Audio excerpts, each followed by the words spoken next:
Hey, what's going on, guys? So, this is day 15 of the vocabulary challenge. I guess we've reached the halfway point.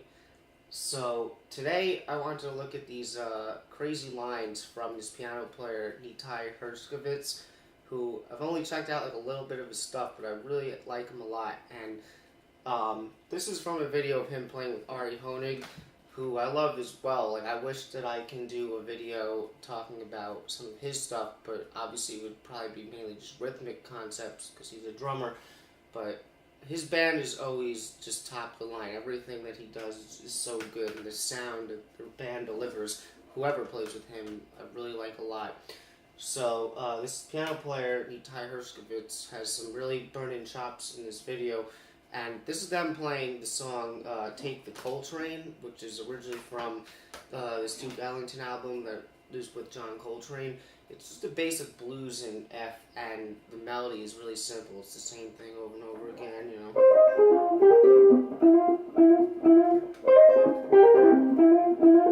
You guys might recognize it if you know the song. But it's just a basic blues in F. But the things that they do on it are ridiculous, and they take it out, they stretch out on it. It's really nasty. And also, just to kind of promote him, this guy Nitai Hershkovits, I was listening today. He's got this album called "I Asked You a Question" that is also really, really cool. It's got some like electronic type vibes on it as well, and the stuff I'm showing you today is just him kind of burning with his chops and stuff, but as far as his more personal sound and vibe, you should definitely check out his album.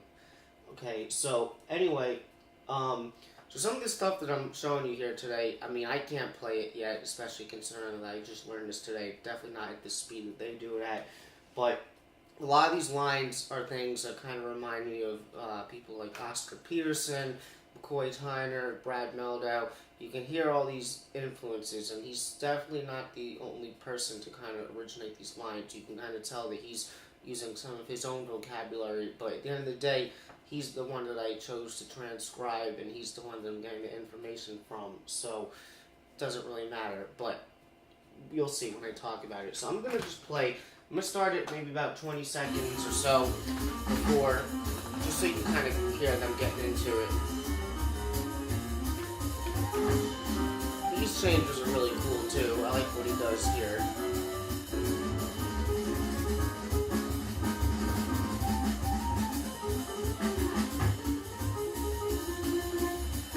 Okay, it's right here, right now.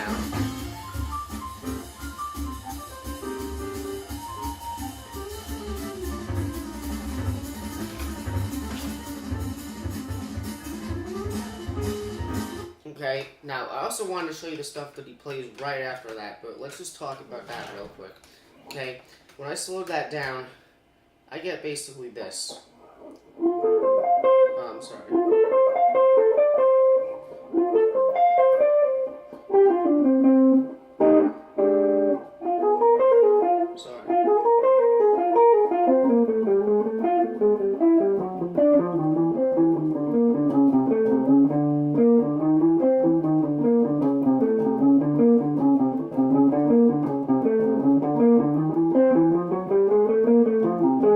Okay, so it's a lot, but there's some cool things to take from it. Mainly two different things, at least as far as this part goes. Okay, first part is just, the first part, these lines actually kind of remind me a lot of Brad Mehldau. Not to say that he originated this stuff, but if I'm kind of thinking, if you're familiar with the Brad Mehldau recording where he plays Anthropology with the Mehldau-Rossi trio, I think they're doing some polyrhythmic stuff when they first start soloing, and then when they go into the 4/4 timing, before he starts really ripping over the changes, he kind of does a chorus where he's doing like some bluesy type stuff. So, I mean, the other line that comes next kind of reminds me of it more, but this is just kind of playing around with the F major triad. And then he does it kind of again. And then, now that's a pianoistic type thing, but even as a guitar player, like that type of rhythm, like this line, you know, it's kind of hard to explain unless I played it for you, but Brad Mehldau does a really similar type thing when he's playing Anthropology.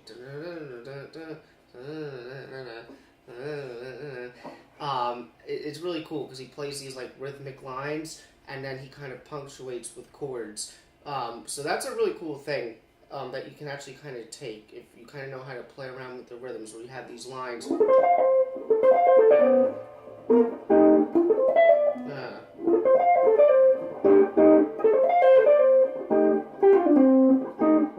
Then I'll do this line. This line reminds me, like I said, a lot of Brett Meldau. You know. And then he's going into this. Now this thing right here is very, almost like Oscar Peterson-like to me. A lot of piano players do this type of thing. It's very cliche on the piano, but it sounds great. And basically what it is it's like sixths, and they're kind of like doing six, and then at the bottom end, they're kind of rolling to the next step. So what he's basically using here, and this is, because I always try to bring you concepts, this would be a really good concept to take if you really want to practice something and get it into your chops. This is like, he's thinking, I think, basically just C mixolydian at this point, which is F major. So he's starting on this note, and basically you can kind of see it's like, so just forgetting the passing tones, if we just kind of went down in six. I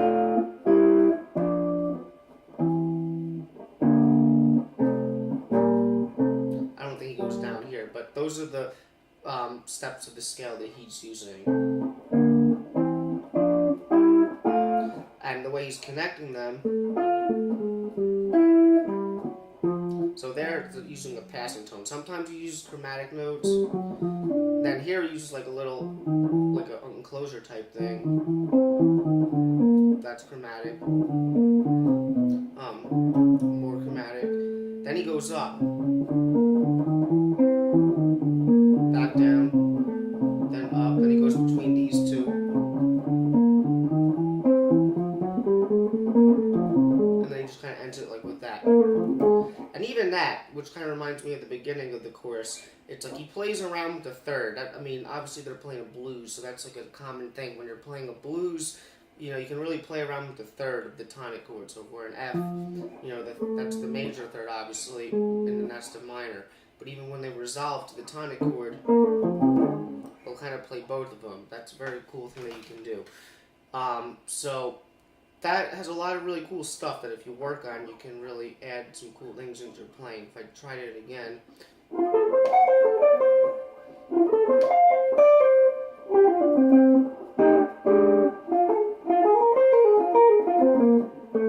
Sorry. Shit. It's hard, you know.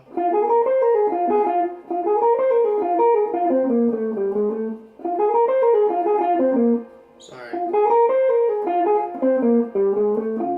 Totally messing this up. Thanks for sticking with me here.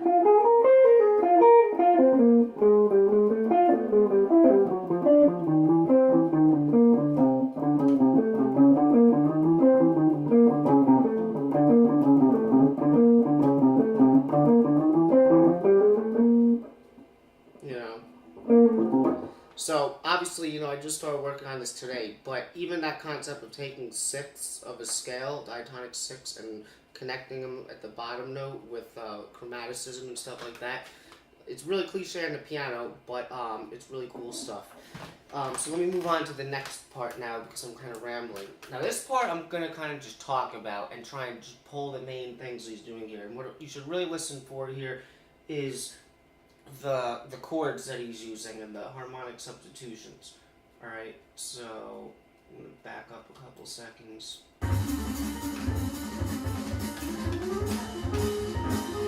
Okay, so listen to this.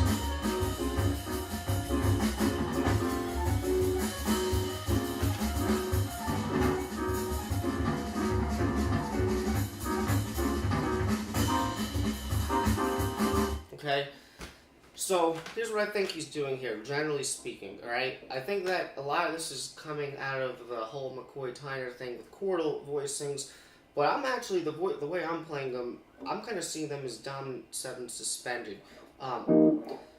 Maybe I have these voicings wrong, but this is how I'm hearing them. So if he's an F, you know, he's starting kind of like that. You can also think of these shapes over here, but because I'm going to go back down, I'm just playing them over here. So the lead stuff that he's playing is kind of really cool too, but I think that the concept that I would take is how you can kind of play around with these chords and then do kind of like what I was saying before, how you like punctuate with chords and then you play like a quick melodic line in between, which sounds good, but it's really the interplay between the chords and the quick lines that sound good, you know, so you can do something like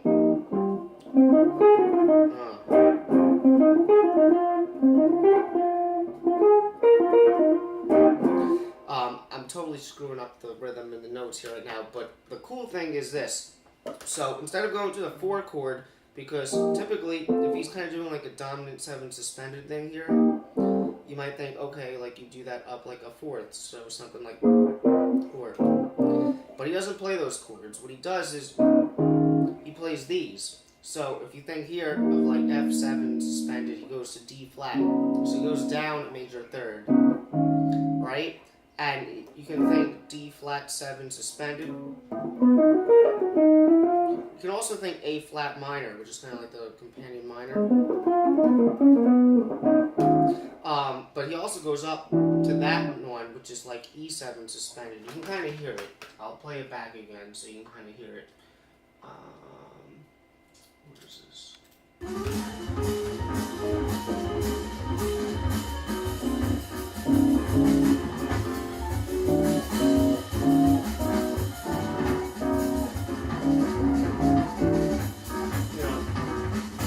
So he's playing around with it, and again, this is not a new concept. McCoy Tyner really started this by taking those, you know, these chordal type voicings. Although this isn't like a true chordal voicing because he's got the 3rd at the top there, but and you can kind of just move him around in a parallel fashion and get these really hip sounds, and it sounds like it's taking it out. And as long as you resolve it, it can sound good.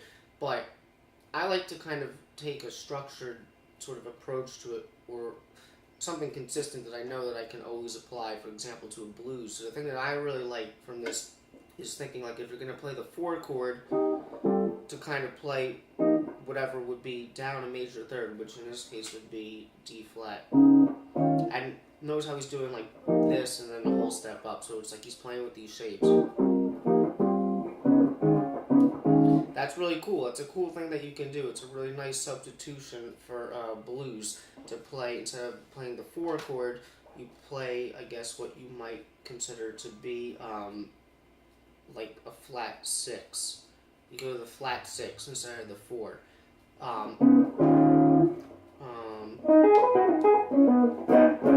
And maybe we can go up there. Again, he's just playing with these shapes before he kind of resolves it, you know.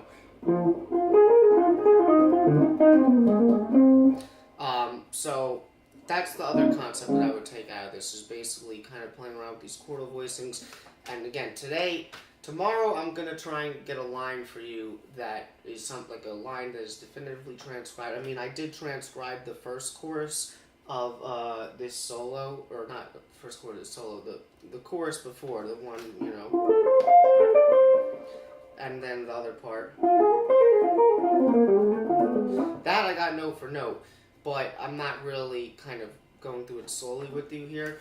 But tomorrow I'll kind of try to get a line that is a specific line that I can share with you. But this one, it's so fast, and I had to slow it down to kind of learn it. But there's some really cool stuff that you can pull from this. Like I say, the 3 main things that I would take from this that I'm trying to show you today is, first, how you can kind of punctuate between like having chords and these quick lines. That's something that you can work on. You gotta know how to think rhythmically when it comes to that. Then working these things out with 6s, trying them with different scales.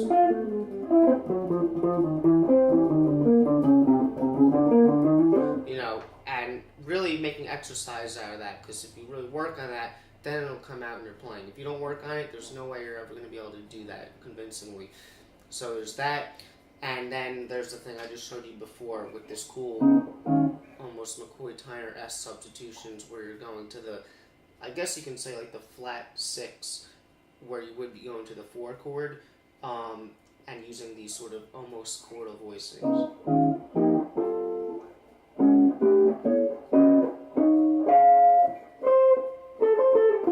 So that's about it. So I hope you enjoyed that, and I'll see you tomorrow.